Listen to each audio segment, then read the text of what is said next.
আসসালামু আলাইকুম। আপনারা সবাই কেমন আছেন? আমিও ভালো আছি।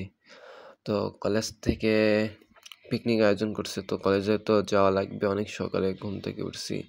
বাস ছাড়বে প্রায় 6:30টার দিকে। তো গোসল-মোসল করে রেডি হয়ে কলেজের দিকে যাব এখন। রিক্সা নিলাম। রিক্সা নিয়ে আমার কলেজে যেতে 20 মিনিট কি 10 মিনিট টাইম লাগে।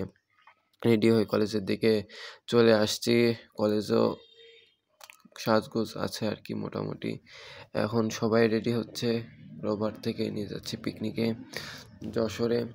তো যাওয়ার জন্য তো আর কি কিছু রেডি করা লাগবে, মানে যেতে রান্না বান্না করা হবে।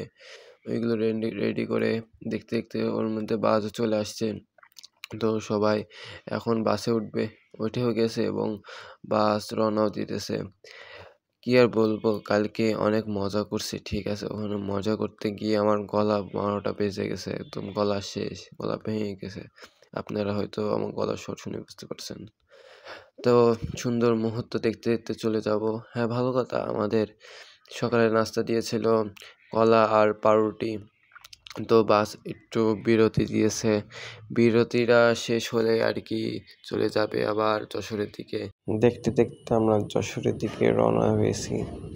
তো দেখতে দেখতে আমরা বাস ওখান থেকে আধা ঘন্টা বা 1 ঘন্টার ভিতরে আমরা পল্লী বা মাইকেল মধুসূদন দত্তের বাসা বলে ওখানে চলে আসছি। ওখানে আসলে আপনার টিকিট লাগবে 10 টাকা করে পার পিস। আর এটা রবিবারে বন্ধ থাকে এবং সোমবারে হাফ টাইম, মানে দুপুর 2টা থেকে আর কি খোলা থাকে। তো এটা হচ্ছে মধুপল্লী, যা অনেক সুন্দর একটি জায়গা। এখানে বসে আর কি অনেক কবিতা লিখছে। তো ওখানে কি হয়েছে, আমাদের একটি বড় ভাই ছিল, ওখানে বসে একটা নতুন কবিতা আর কি লিখে ফেলছে। কিন্তু কবিতায় পাবলিশ করবে কিনা জানি না।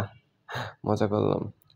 আসলে ওখানে গিয়ে আর কি অনেক মজা হয়েছে। তো দুপুরে খাবার দিয়েছিল আর কি আপনার কি যেন বলে, ডাল এবং চিকেন। তো আপনারা হয়তো সবাই খেয়াল করছেন আমাদের সবার গায়ে একই রকম একটি জার্সি আছে। এটা হচ্ছে রোববার থেকে দিয়েছিল, এটি রোববারের লোগো। তো ওখানে গিয়ে আমি হচ্ছে ঘোড়ার একটি হেড আছে, ওইগুলো কিনে ফেলছি বোকামি করে। তো বাসে উঠবো আর প্রকৃতির দৃশ্য দেখবো না তা হয়? মাশাআল্লাহ, অনেক সুন্দর একটি মনোরম পরিবেশ। তারপরে ওখান থেকে আমরা চলে আসছি নেক্সট জায়গা, মানে যেখানে আমরা নেক্সটে ঘুরবো, ভাসমান সেতু, বঙ্গবন্ধু ভাসমান সেতু, ওখানে আর কি চলে আসছি। ওখানে ঢুকতেও আপনাদের সেম 10 টাকা করে টিকিট লাগবে পার পিস ওখানে। আর আপনারা বাইক নিয়ে গেলেও মেবি 30 টাকা করে লাগবে। 30 টাকা বাইকে ঢোকানোর জন্য লাগবে। যারা যাবেন তারা হাতে নিয়ে যাবেন। আমরা তো দেরি হয়ে গেছিল, আমরা প্রায় 4টা বা 5টার দিকে আমরা রওনা দিছি ওই মাইকেল মধুসূদন দত্তের বাসা থেকে। তো আমাদের যেতে যেতে সন্ধ্যা হয়ে গিয়েছে। আর ওখানে পারছিলাম না নেমে গোসল করতে, এত সুন্দর একটি জায়গা। তো নামতে তো পারবো না, একটু পা তো ভিজাতে দোষ নেই। তো পাটা একটু ভিজিয়ে একটু মানে আর কি পরিবেশের ফিল নিতেছিলাম। মানে এত সুন্দর জায়গা আপনাকে বলে বোঝাতে পারবো না। যারা গেছেন তারা তো গেছেন, আর যারা তো যান নাই তারা দেখেনি নাই।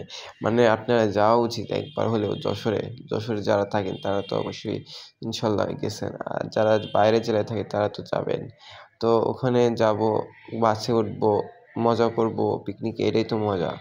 তো আমাদের বড় ভাই একটি ছিল, ভাই নাচা শুরু করে দিছে, মানে একাই এই বাস কাঁপায় রাখছে, নাচিয়ে নিয়েছে, এত সুন্দর নাচছে। তো আমাদের নেক্সটে ছিল আর কি এয়ারপোর্টের ভিউটা অনেক সুন্দর। আমরা যেতে না যেতেই দেখি একটি প্লেন ছেড়ে দিচ্ছে, মানে আর ফ্লাই করছে। আমাদের কপাল ভালো, যেতে যেতে প্লেন দেখছি। আর যারা ওখানে পিকনিক স্পটে বাস রাখবেন আর কি, তারা একটু টাকা নিয়ে যাবেন, কারণ ওখানে 5 মিনিটের জন্য বাস রাখতে গেলে 250 টাকা। তো আজকের মতো বিদায় নিচ্ছি। আল্লাহ হাফেজ। আবারও নতুন কোনো ভিডিওতে দেখা হবে।